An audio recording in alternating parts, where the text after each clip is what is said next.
O ayun mga boss, gigil na gigil si Tanga. Ngayon, nagsalita siya doon ng mga suka, nagsalita siya ng kung ano-ano, bahid ng dugo, etc. etc. na ikinadismaya din ng kanyang mga kasamahan. Na ang sinasabi nga nito ni Erwin Tulfo na he is not for negative campaigning. Kasi yung ginawa ni Bongbong Marcos is a negative campaigning. Mantakin mo, wala na nga silang mga plataforma. Wala na kayong plataforma, nanira pa kayo ng kapwa nyo, mga hayop kayo. Sabi nga, if you can't beat them, ganon ang moto. Ang moto ng alyansa ng mga bagong magnanakaw sa Pilipinas, ang moto nila, if you cannot beat them, drag them down. Ganon. So gigil na gigil. At kinaumagahan, nag-retract naman to si Tanga. Sabi nga niya na maraming mga masasakit na salitang na bitawan, pero umaasa daw siya na pag natapos na ang halalan, ay babalik na sa dati. Ulul! Tanga ka ba? Matapos nyo kamkamin lahat ng kayamanan ng Pilipinas, nangangarap ka pang mabalik sa dati? Matapos ka makapagsalita ng kung ano-anong kabulastugan? Ngayon, pakinggan natin yung pangalawa niyang. Ito, dapat magaling ka na dito, Bongbong, ha? May practice ka na nung una, dapat mahusay ka na dito, dapat wala ka nang mali-mali, ha? Mas magaling pa ako sa'yo mag-speech.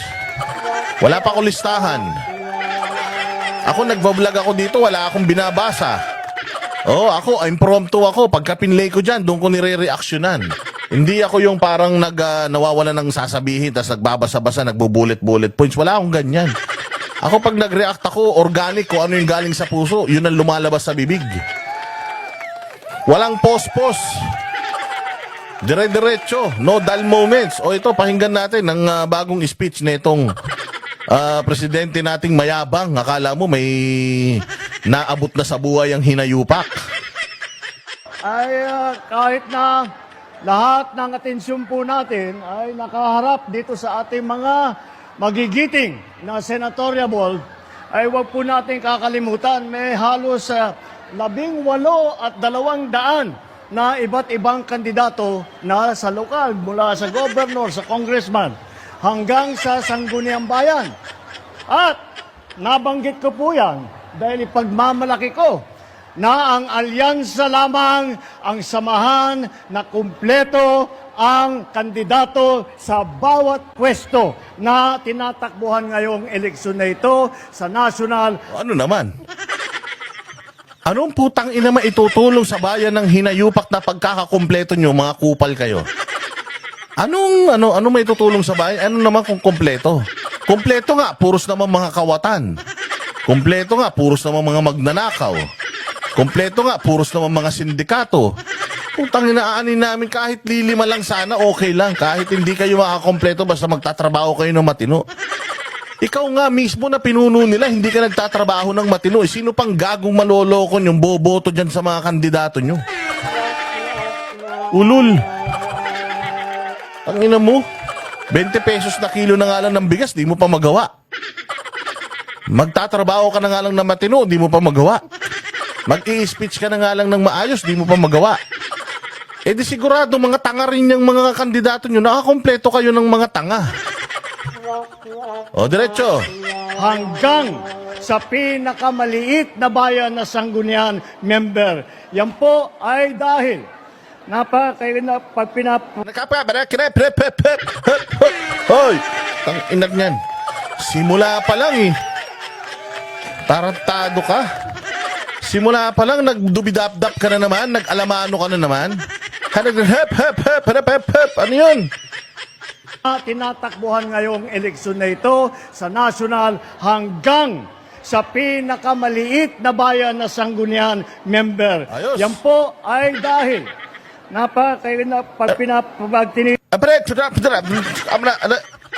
Anak ng tinapay ka, Bongbong, ang yabang-yabang mo. Ang yabang mo, tas utal-utal ka. Ang hilig mong manilip ng iba. Pero yung sarili mo, hindi mo maayos. Tangina, kung ako anak mo, magpapapalit ako ng pangalan.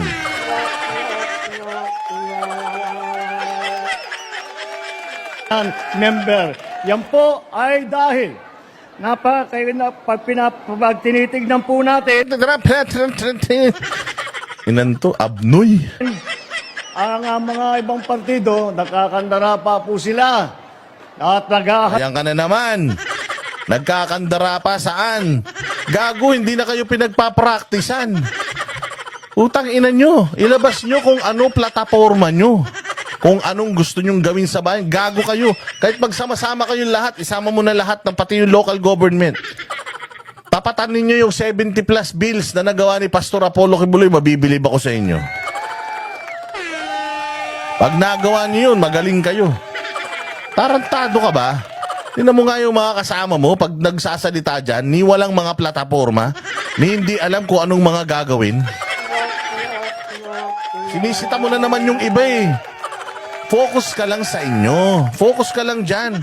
Kaya ang daming nagagalit sa yung mga kandidato mo eh. Nilalaglag mo sila eh. Bobo ka talaga, Bongbong Marcos. Paano mo nasabi? Ang eleksyon po, ang kampanyahan, it's a numbers game.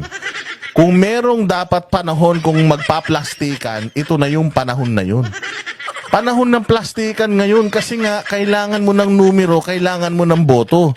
So, sa politika, your enemies are your friends. Pero dahil bobo ka, dahil wala kang alam, at dahil wala kang kwentang presidente at wala kang kwentang campaign manager, at wala ka rin kwentang pinuno ng alyansa na yan, nilalaglag mo yung mga kandidato mo. Paano mananalo yan?